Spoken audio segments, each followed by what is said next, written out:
Imagine a land of incredible wealth where spices, jewels, and silk filled the markets. A land ruled by one of the most powerful empires of its time, the Mughal Empire.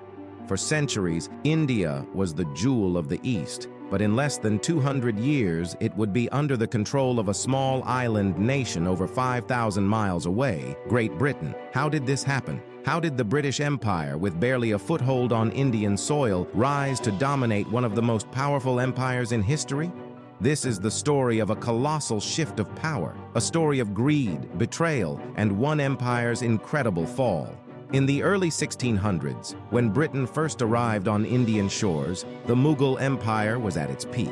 Under emperors like Akbar and Shah Jahan, the Mughal Empire spanned much of modern-day India, Pakistan, Bangladesh, and beyond. Wealth and culture flourished, and India was one of the richest places on earth. But the British didn't come as conquerors. No, they came as traders, under the banner of the East India Company. Just another trading company looking to secure a share of the booming spice and textile trade. The Mughals welcomed these foreign merchants, granting them permission to set up trading posts along the coast. Little did they know that this seemingly harmless agreement would soon unravel the empire. At first, the British were just one of many foreign traders, but they had something other nations didn't: a single, powerful private company backed by the British Crown. The East India Company was a business with an army. It had resources, soldiers, and political connections, all focused on one goal: profit.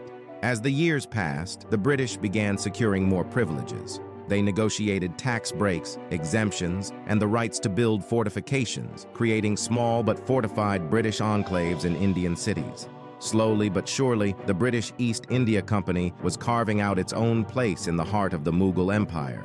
But the Mughals were not prepared for what was to come. By the mid-1700s, the Mughal Empire was beginning to fracture. After the death of Emperor Aurangzeb, who had expanded the empire to its greatest extent, the empire was stretched thin, divided by infighting, and weakened by conflicts with regional powers. The Mughals' centralized power was crumbling, and their once loyal governors began to see an opportunity. Sensing this growing instability, the British East India Company took advantage of it. They began forming alliances with regional leaders, supporting one prince against another, and involving themselves in India's complex web of politics. Then, in 1757, came the turning point: the Battle of Plassey. The British East India Company, led by Robert Clive, faced off against the forces of Nawab Siraj-ud-Dowlah, the ruler of Bengal, and his French allies. With only about 3,000 troops against a massive Indian army, the British victory seemed impossible until it wasn't. Through bribes and deals, the British had convinced some of the Nawab's key generals to betray him. When the dust settled, the British emerged victorious, marking the first significant military foothold of the British in India. This wasn't just a battle. It was a shift in control over one of the wealthiest regions in India. After the Battle of Plassey, Bengal came under British control. With it came immense wealth and resources. The British taxed the local population, squeezing as much profit as possible and funneling it back to Britain. Indian industries suffered as British policies flooded the market with British goods, driving Indian artisans and textile workers into poverty. What started as a trade agreement had transformed into economic dominance. By the 1800s, the British East India Company was no longer just trading in India, it was ruling India.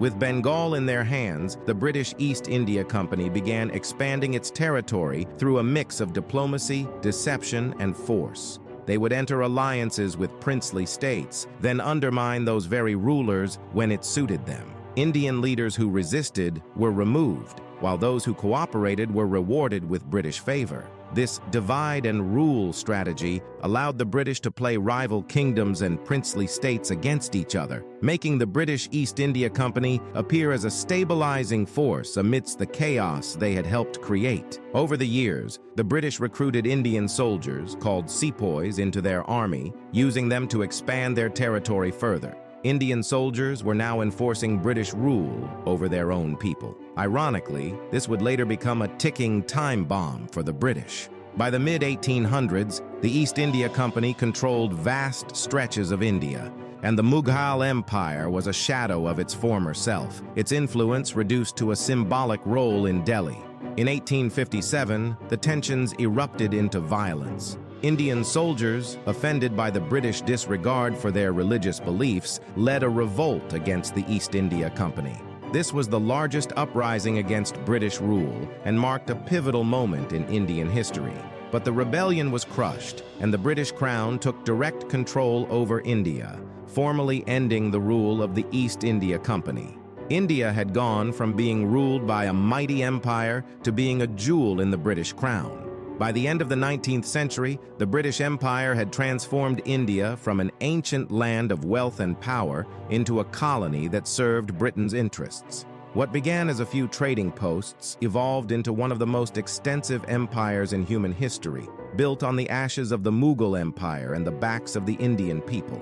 And so, a new chapter began, a chapter of exploitation, resilience, and the long, hard road to independence. The British Empire had risen in India, but its days were numbered, and the seeds of resistance were already taking root.